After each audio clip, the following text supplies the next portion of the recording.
Is there one story in particular, if you had to pick one story that was the biggest in the industry this year? It was kind of an odd year. What would it be? Well, geez, I mean, I think that it would be one thing was that really struck me as a milestone is we had both presidential candidates supporting cannabis policy reform for the first time.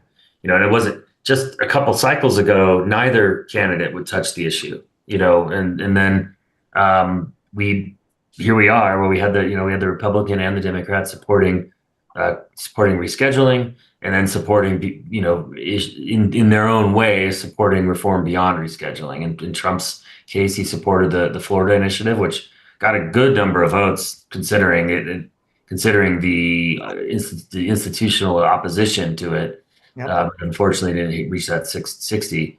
But also having, Kamala Harris on the other side supporting reform. So that to me, that was a big, moment in our history to see that. And I don't think we'll ever go forward without that. That's going to be the norm now. So that means that because we're not going backwards. So that means to me that this is just a matter of time. Then for me personally, it was great to see. I've sat in the room with Kamala Harris when she was the district attorney of San Francisco, and she was skeptical of medical cannabis. Many years ago, right? So to see that evolution has been was great. So we'll get there. We'll get there. Famous last words. Wait till next year. We'll get there. More importantly, we're here now. And let me tell you, I'm very happy to be alive. Hi, everybody. I'm PCMTV founder Jimmy Young. I've got a new joint, and it isn't Acapulco Gold or Panama Red. Okay. Eric Williamson in Arizona is with us, along with Karen, my friend Karen Black from Arizona. And I love the fact that the people in Arizona always have the pools in the background and the beautiful mountains, and the people here in the Northeast, like in Massachusetts, are I think it was 11 degrees this morning when I woke up, and I actually I go outside every day just to breathe the air, and thank God that I made it through another day. Eric, if you can do two things, well, wait, I think I can do it right now. Doug Miller's looking for the link, and I'm going to send this to him, and I think I can anyway. Oh, maybe not. Do you have that? Oh, wait, here it goes. And it should go here. It's going to be a very loosely formatted get together of anybody from our cannabis news team. We'll see if anybody does show up. But I've done this in the past before. And when we had Green Rush Live on Fridays before Christmas, and I loved it when David Rabinovitz and I would put our Santa hats on, the two Jewish guys in the audience, celebrating Santa.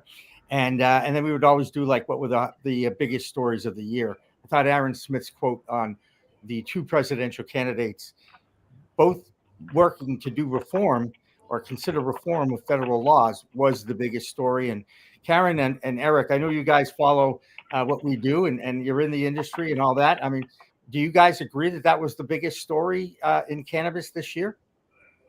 You go first, Karen.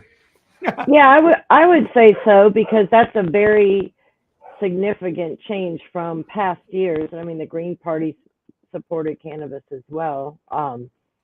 But yeah, I mean, both presidential candidates from the two major parties supporting some sort of path to legalization, decriminalization, rescheduling, descheduling, that was huge.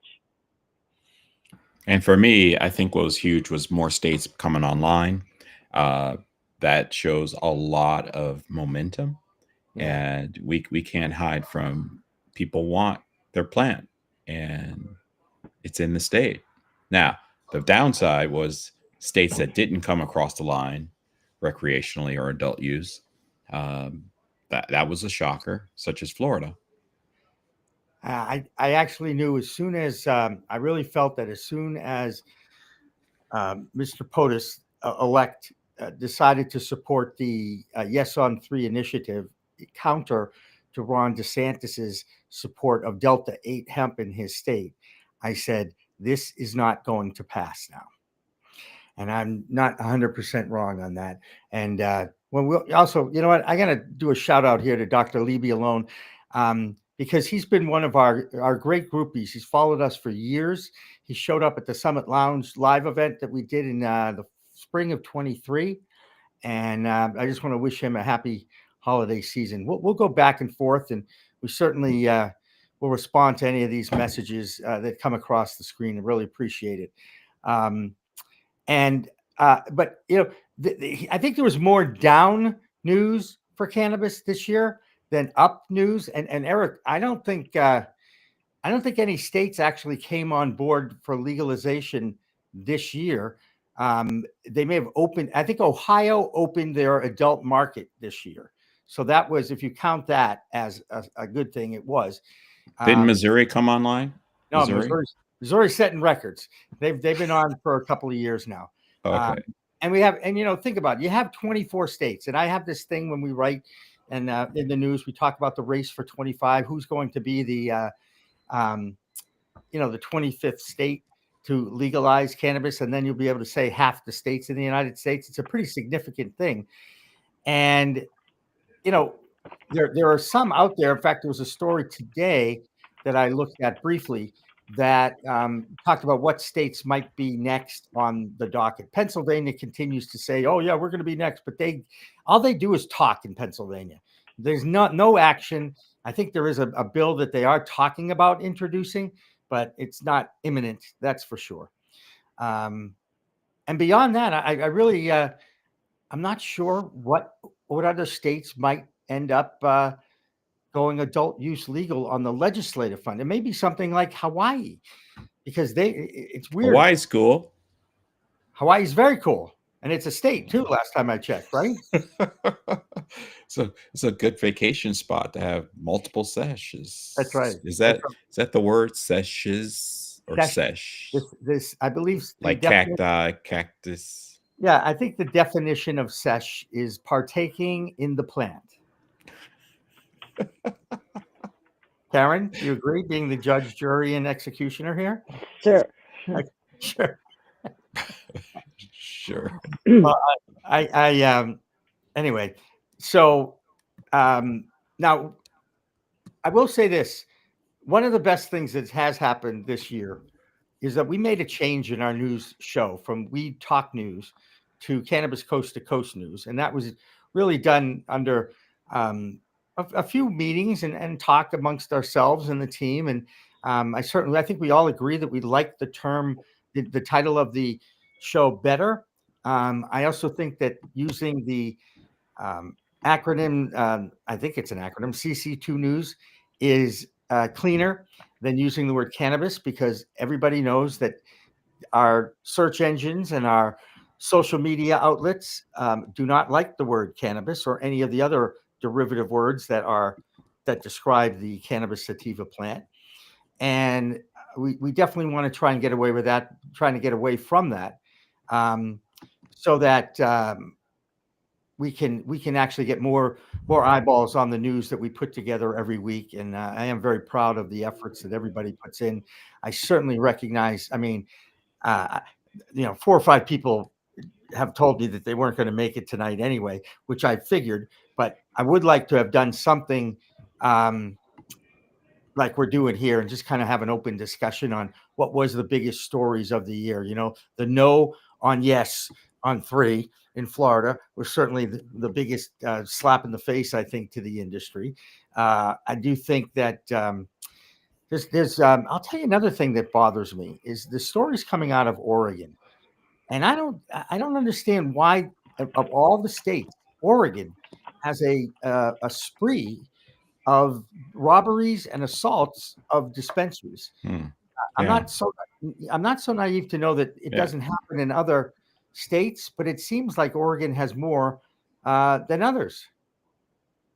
Yeah, I agree. It feels weird when you think about why the crime is a problem in Oregon. And I mean, like, to the point of violence, not petty theft. Like, no, but people get putting shot. on our guns. Right. I mean, the right to carry is alive and well in Oregon, I'm assuming at this point. And Marianne Kursaji does a great job with us for covering that thing. The story that really shook me up was a 19 and 20-year-old did a smash and grab in a dispensary, and one of the employees shot them dead. Yeah. And I don't, I'm not quite sure how I would react in any of that. Lord knows I don't think anybody should die at the hands of another person. But it's it's just a crazy world right now. Just a crazy world. And I can't believe cannabis is right in the middle of it. As always. You guys, a lot of people mistakenly think that just because guns are legal, that they have what's called castle doctrine, either in their homes or their place of businesses, where they can shoot intruders or robbers dead. And that's generally not the case. There are a few states that have castle doctrine for your home and business. But, in Arizona, you can shoot to stop, but you can't shoot to kill. So I'm sure the person thought he was doing a good thing by stopping a robbery, but was just unfamiliar with the gun law. Right. And I think is still in jail facing double murder charges. Yeah. Which is really, it's not crazy because he committed a crime, but it is what it is. And look at this. Oh, look, hey, we got a North Carolina person, and I was just talking about the Cherokee Nation in North Carolina. One of the many tribal outlets out there that is in the cannabis industry, cannabis business now. So it's that's always a good thing. I like the interactive with the chat here, guys. I really do. And and by the way, if I tend to not be as sharp as I usually am on camera, I am under the influence of some narcotics. Okay, not our friends from Cannabis Sativa. Okay, but I am under the influence of opioids and Tylenol because I had my shoulder replaced 72 hours ago. It's pretty amazing that I'm dealing with this. And actually, I just put the sling back on because I cooked dinner for myself. Didn't use my left arm a lot, but it's the wonders of modern medicine. That's all I can say. And I also, if anybody is out there, Karen, you were great for checking in, and Eric, you were so busy you couldn't breathe. Am I right? I couldn't breathe. I'm sorry. It was By the way, 4 days nonstop. I missed you. Yep. So you guys, it was an interesting year in cannabis in Arizona, and I have several stories if we wanted to throw them out to discuss. Yeah, go ahead. Look, I think the whole Delta 8 thing was a huge story too. That's on the list. Yeah, for sure. This alone, so yeah, but we could do that. And Eric, I do want to get your attention to the comment from Sarah U22. Yeah, I saw that. Okay, good. Never mind. It's all good.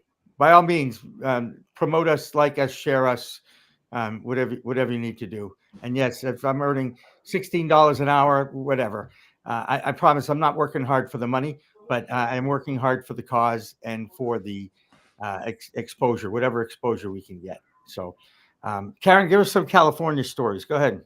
No, Arizona stories. Okay, I meant Arizona stories.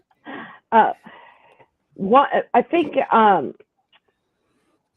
I ended up putting this one as the top story, which was Arizona's debacle of a social equity license rollout. Well, it didn't all happen in 2024. It certainly made huge news in 2024. Just like many states, Arizona's social equity program, social equity licensing program, has been accused of being designed to fail. Only 2 of the original 26 license awardees still retain 100% ownership of their licenses, although a 3rd recently got hers back after a lengthy legal battle.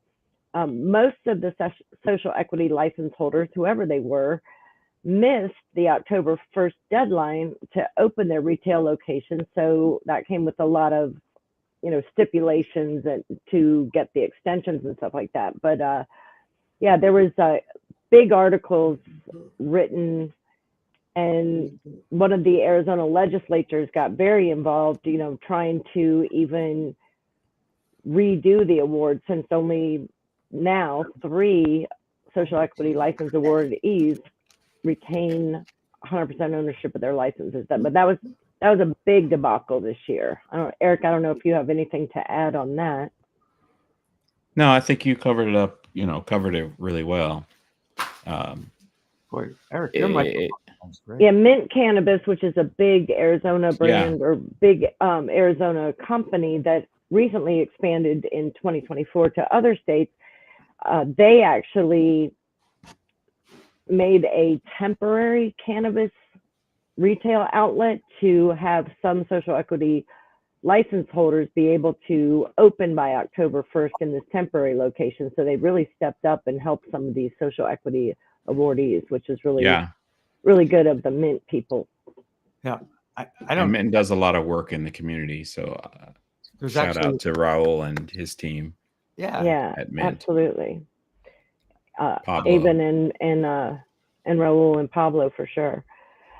Another big story were the hemp versus cannabis wars and the cannabis versus gambling wars. So HEDA, the Hemp Industry Trade Association of Arizona, went head to head with the Arizona Dispensaries Arizona Dispensaries Association, and the HEDA, the Hemp Association, accused the cannabis industry of misguided and monopolistic efforts to stifle competition and undermine growth of the hemp industry by selling Delta 8 product or selling cannabis products under the hemp-derived Delta 8 THC stuff until Arizona Attorney General Chris Mays banned the sale of all Delta 8 products earlier this year, considering them narcotic cannabis. And then there's big wars going on because hemp brings in so much more revenue, although acres planted were way down in Arizona compared to like 2021. So hemp brings in more revenue, cannabis brings in more tax revenue, gambling brings in more revenue, but not as much tax. So there's been big battles in those 3 industries, hemp versus cannabis versus gambling. And a lot of stories, you know, they should all be regulated similarly, they should all be taxed similarly. So that made big news in 2024. Yeah.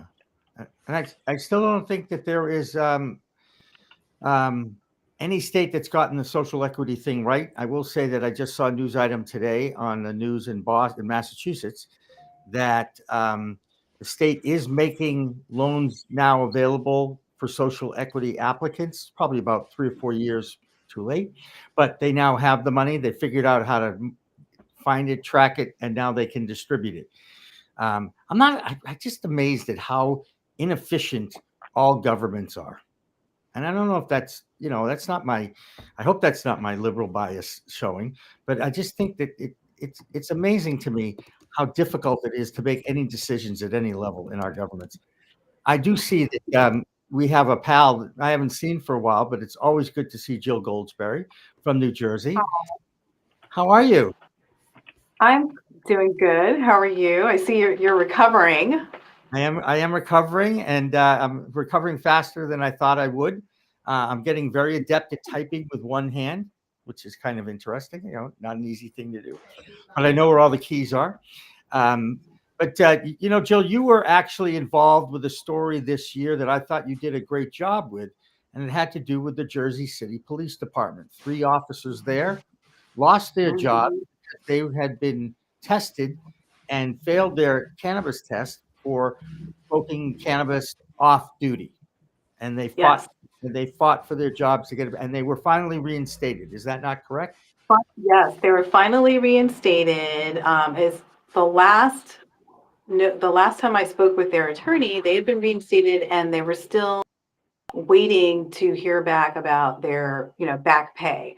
And that was pretty much the last I heard of it, because there hasn't really been as much coverage on it. But I definitely want to keep in touch with their attorney and find out what's going to happen going into the new year because they have been reinstated. So they are receiving, their regular paychecks going forward. They weren't able to carry weapons though.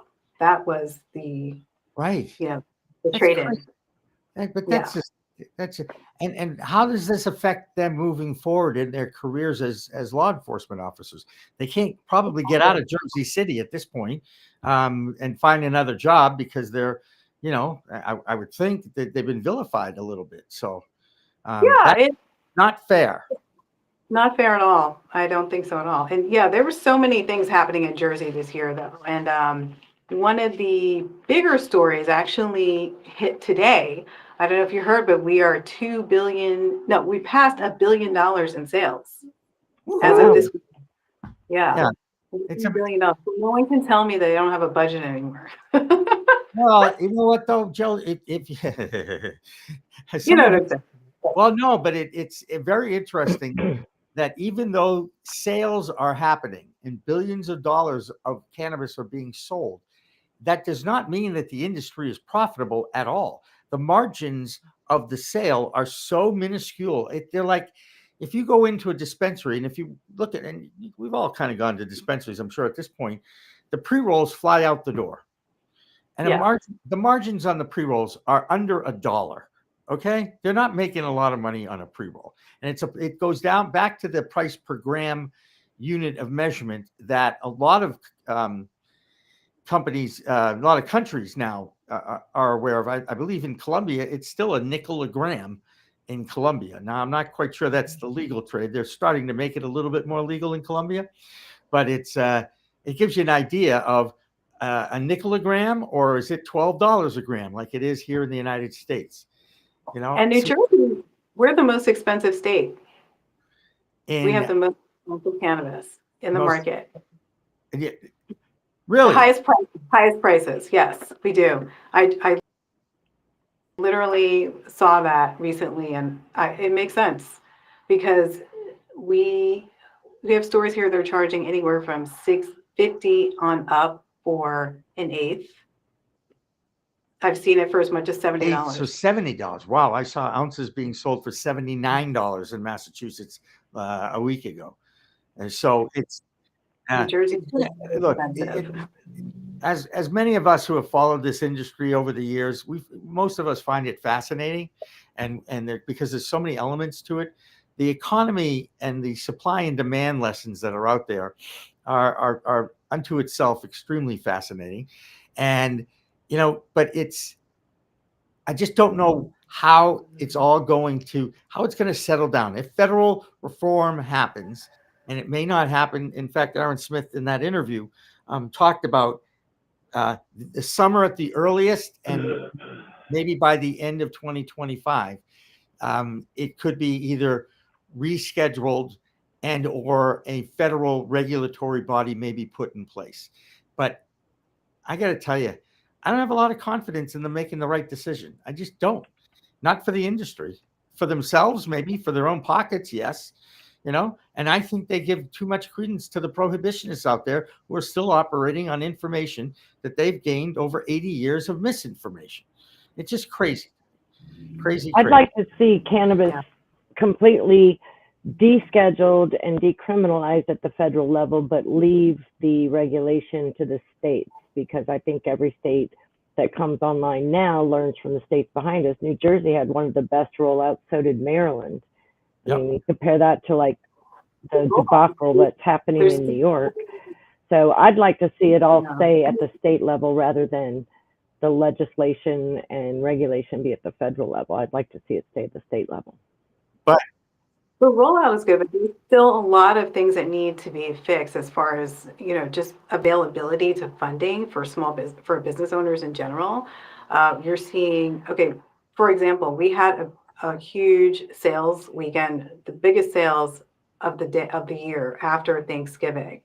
But there's still shops that are struggling to stay afloat because there's so much competition. We have 190 stores as of, this last quarter.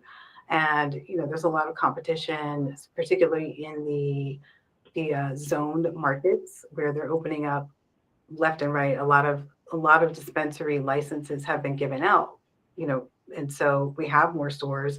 And there's a lot of competition as far as spaces where you're going to set up, and the competition is crazy.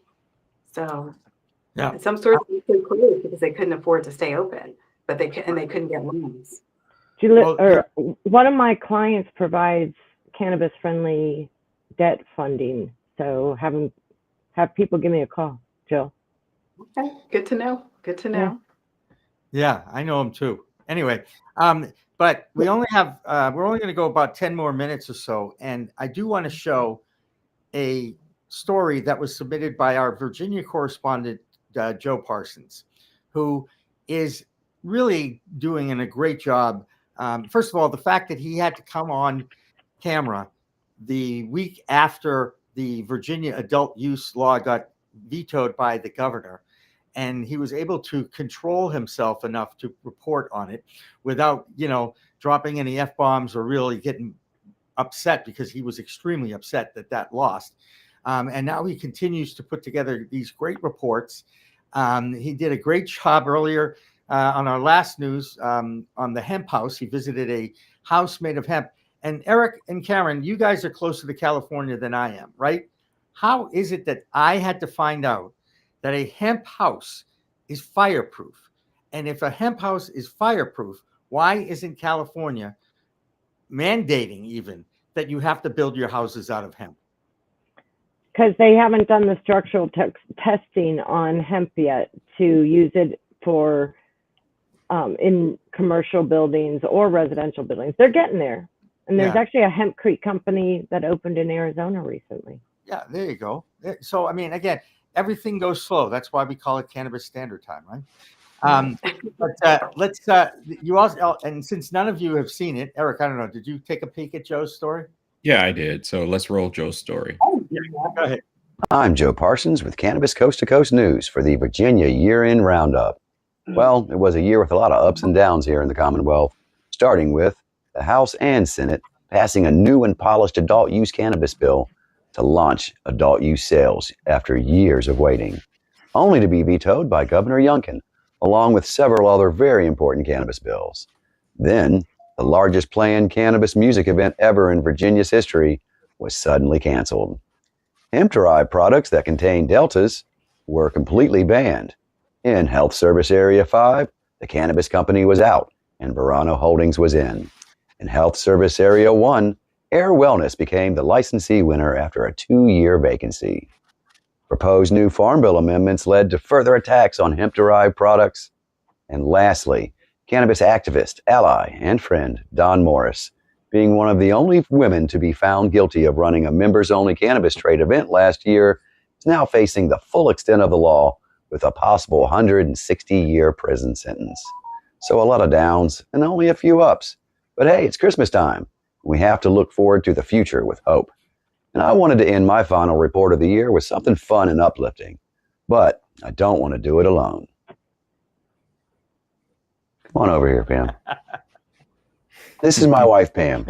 We were thinking about some awesome gift ideas for the holiday. Together, we wrote our own twist on the 12 Days of Christmas. We made our own version of the song and thought that we would share, just in case, you need some last-minute gift ideas for the pro-cannabis people in your life.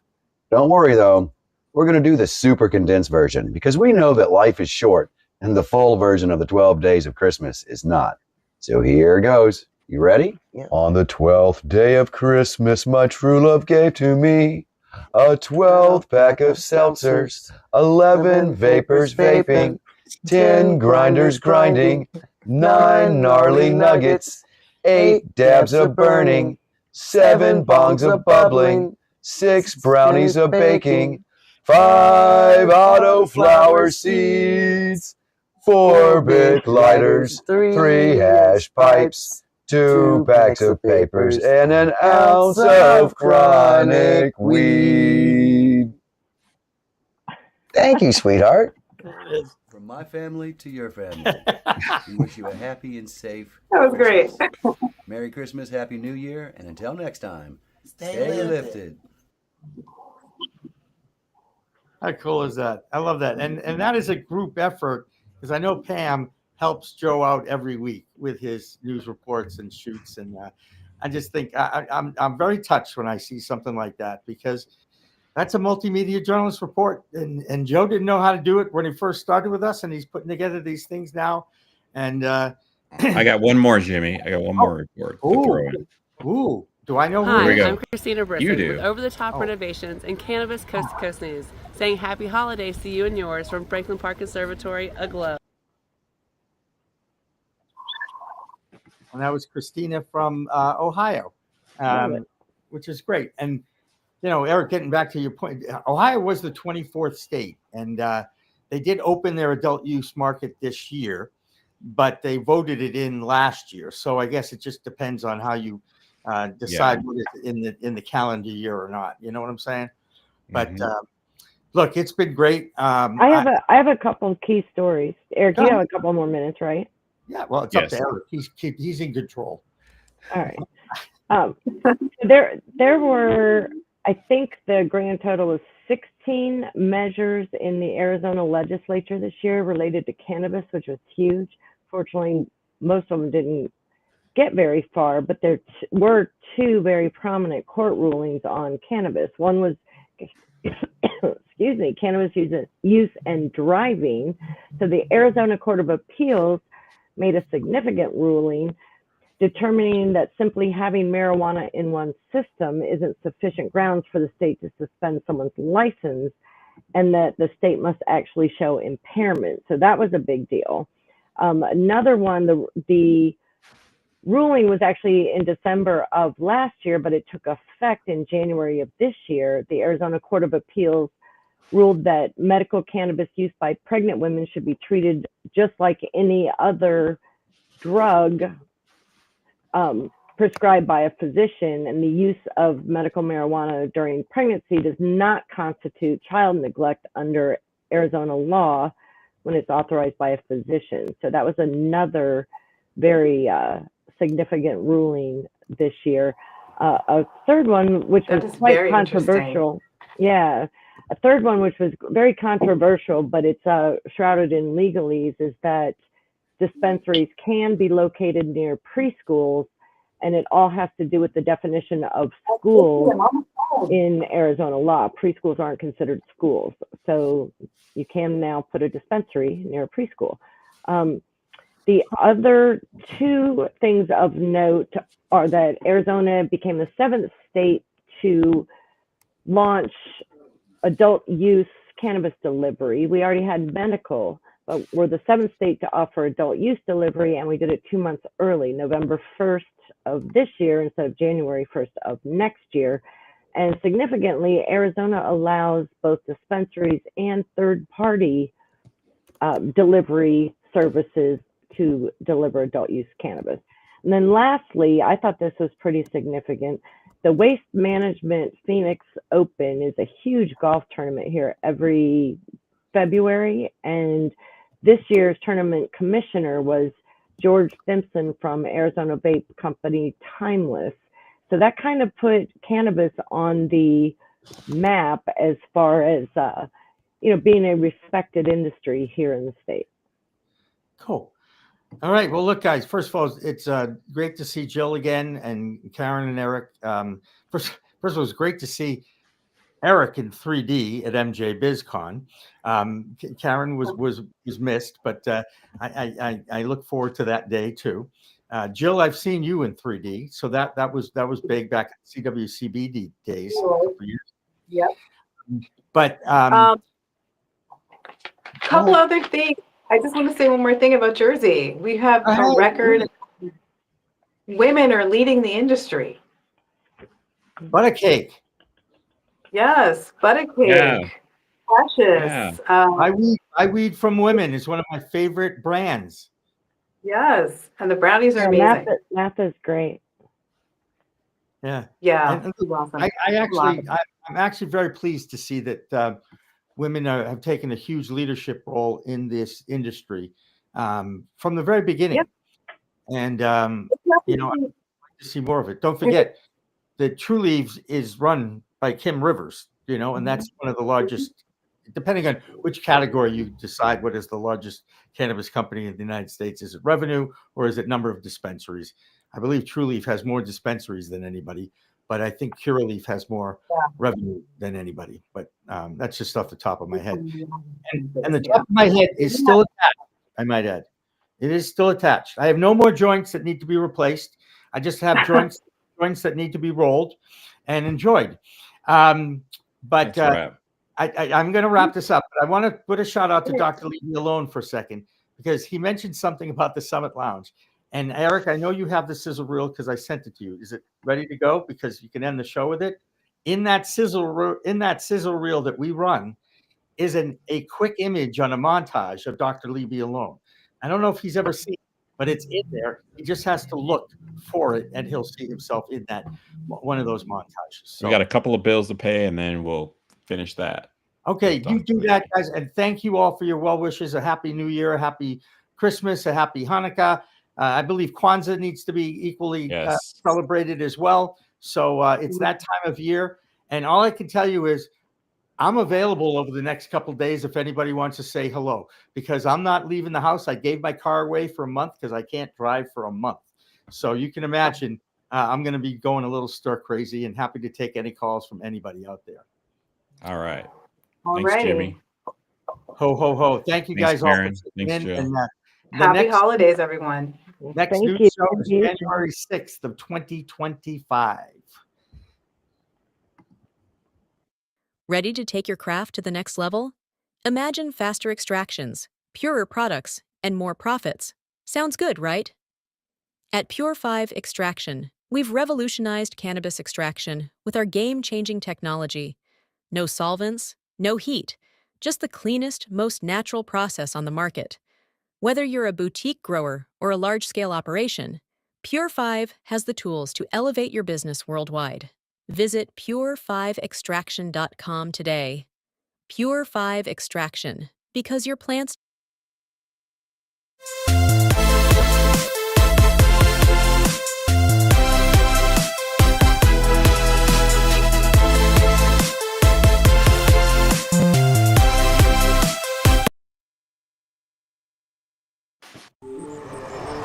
This is the all-electric Nissan Ariya. With dual-motor e-Force all-wheel drive that helps put you in control, the Nissan Ariya is electric with... At La Mesa and Rec Van, get the right RV at the right price right now. This new Winnebago Solis Pocket is newly discounted to just $476 per month. La Mesa and Rec Van, the world's largest motorhome dealer. Window tint isn't just about keeping a low profile anymore. Introducing XPEL Prime XR Plus, the most technologically advanced automotive window film ever created. Prime XR Plus features multi-layer nanoparticle technology designed to provide unrivaled performance. The unique multi-layer construction blocks up to 98% of infrared heat, keeping your vehicle's interior cool no matter the weather.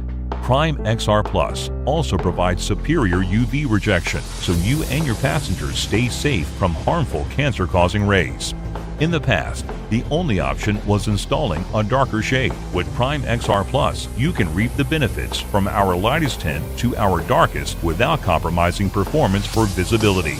With a digital world, clear communication is key. Unlike other high IR blocking window films, Prime XR Plus won't interfere with cell, radio, or data signal transmissions. Performance at its best. It's prime time. XPEL Prime XR Plus. Ask for it by name today. I think I messed up. Did you know there's a place that covers all the cannabis news you need? Welcome to Pro Cannabis Media, your go-to for all things cannabis. PCM is the CNBC of weed, bringing you the latest news and talk shows with a twist. We've got 16 state correspondents and multimedia journalists from around the US and Canada. Hey everybody, it's Brandon Jones with Be Green Distribution with the Missouri Cannabis Report. I'm Karen Black from Greenfinger Consulting with the Arizona Cannabis Report. I'm Amy Carter from Michigan Weedsters. Andrew Behringer here reporting from Washington, D.C. Debbie Fazy with the Canadian Toke of the Week. It all started back in 2018 when founder Jimmy Young kicked off the In the Weeds podcast. His mission? Documenting the fight to end cannabis prohibition. Fast forward to today, and we've got Cannabis Coast to Coast with Elena Pinto, delivering the nation's only TV-style cannabis news show. Hi, everyone. Welcome to another edition of Cannabis Coast to Coast, PCMTV's weekly roundup of industry news from California to New York. I'm Elena Pinto. As of August 2024, PCM has racked up over 1.2 million views and 14.5 million impressions on our YouTube channel. With 15,000 subscribers and growing, our reach is spreading like wildfire. PCM's website, YouTube, Rumble, Discord, Roku, Twitch, Spotify, iHeartRadio, Apple Podcasts, and even our very own PCMTV app. Get your cannabis news fix with Pro Cannabis Media. We're here to keep you informed and entertained. Stay tuned and stay lifted.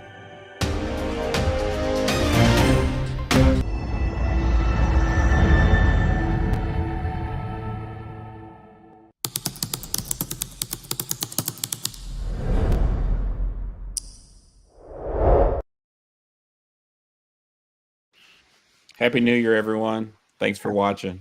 Happy New Year. Happy New Year. And whoever that Indiana person was, get in touch with us, will you? I'd love to have an Indiana correspondent. Dodie Dickerson, Stidman. Find us, locate us. Jimmy at Pro Cannabis Media. Really difficult to find. Thank you, guys. Have a wonderful holiday, both of you, and we'll be in touch.